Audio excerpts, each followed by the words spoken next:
Okay, this is the finished product. So, lalagyan namin siya ng kalamansi. Filipino food again. Later na yung mga ibang food. So, that's it. Let's eat.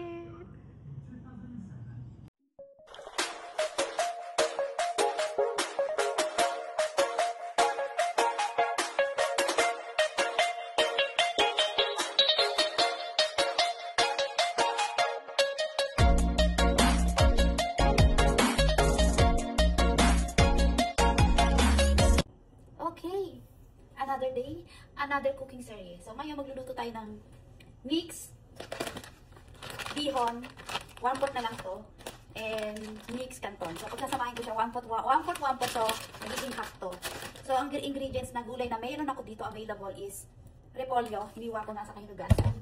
So, beans, carrots, bell pepper, sitcharo or sugar peas, onion leeks, and cubes. Sa ano naman, sa ayun, panggisa, sibuyas, garlic, onion, for taste, asin at pepper, toyo, mantika, at Maggi seasoning. At ang meat ko is ito yung ano to, shrimp ball, parang hipon na, parang bola-bola, hipon and chicken breast. So yan, sa half kilo. Gusto ko kasi maraming laman. So let's start. Okay, let's start to cook. Maglagay tayo ng olive oil. Magsasatay tayo ng sibuyas at bawang. Sabay ko ng chicken muna kasi itong hipon sa katong shrimp ball. Madaling maluto yan. So ito muna lutuin natin ng maayos. Bisa-bisa.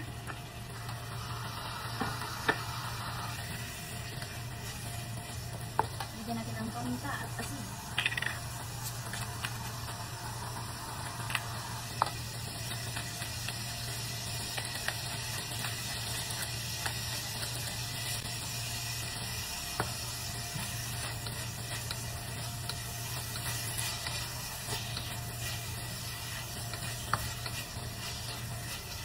Igisa natin hanggang sa maluto naman. Lagyan na rin natin ng konting toyo para yung kulay naman natin dito dito. Tansya-tansya lang yung tamang kutob lang. Kasi alam nyo naman kayo mga nanay, alam nyo na yan. Depende kasi sa dami ng lulutuin nyo yung ilalagay yung mga spices. Kaya hindi ako naglalagay kung ilan. Sa akin kasi half kilo lang to. Ayan, kaya gusto kasi maraming gulay sa kami. Ayan, golden brown na to. Natuyot na rin yung nilagay ko ng toyo, mantika. Nalagay na natin itong shrimp ball. Ito sarap kasi may kanya na natin. And that's it complete. So, kasi madali lang maluto yung hipon. Kasabay ko itong sitcharo, carrots, beans, onion leeks, bell pepper. Ang repolyo mamaya na yun. Para medyo kanti.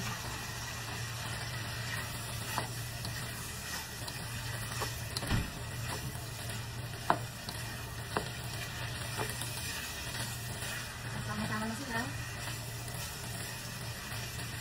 Timplahan natin ito. Asin.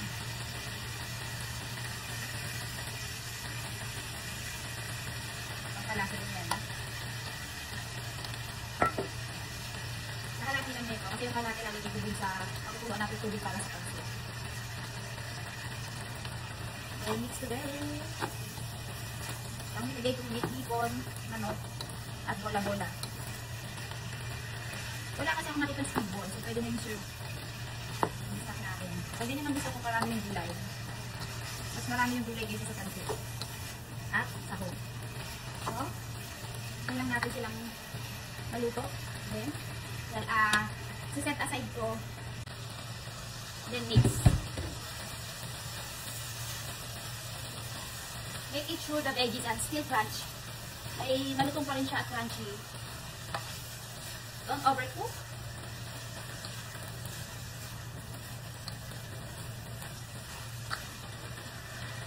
Okay. The taste like this. luto na siya doon sa pinaka-heat niya. Okay? Then move here.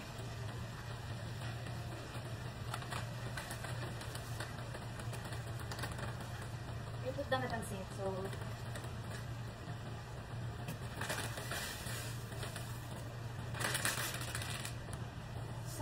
I put this one, the noodles. This is pancit canton. So i-mix ko siya. Kasi this one is easy to cook. That's why I put in the last. Okay.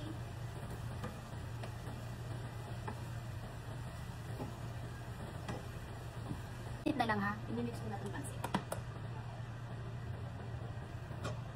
Kita niyo, umalsa siya. Oh, half kilo lang yan. It's only half kilo. Then, i-mix ng dahan-dahan para yung gulay hindi naman masyado. Yung veggies, hindi siya ma-overcook.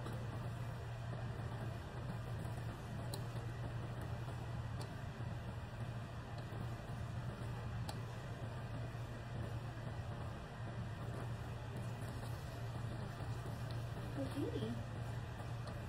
Pancit canton mixed with bihon.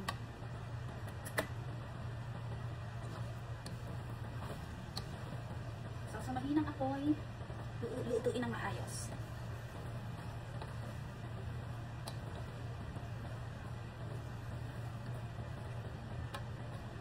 Okay, luto na siya. Sarap. Mix pancit, bihon, and canton. That's it. That's it. Thank you guys. Bye.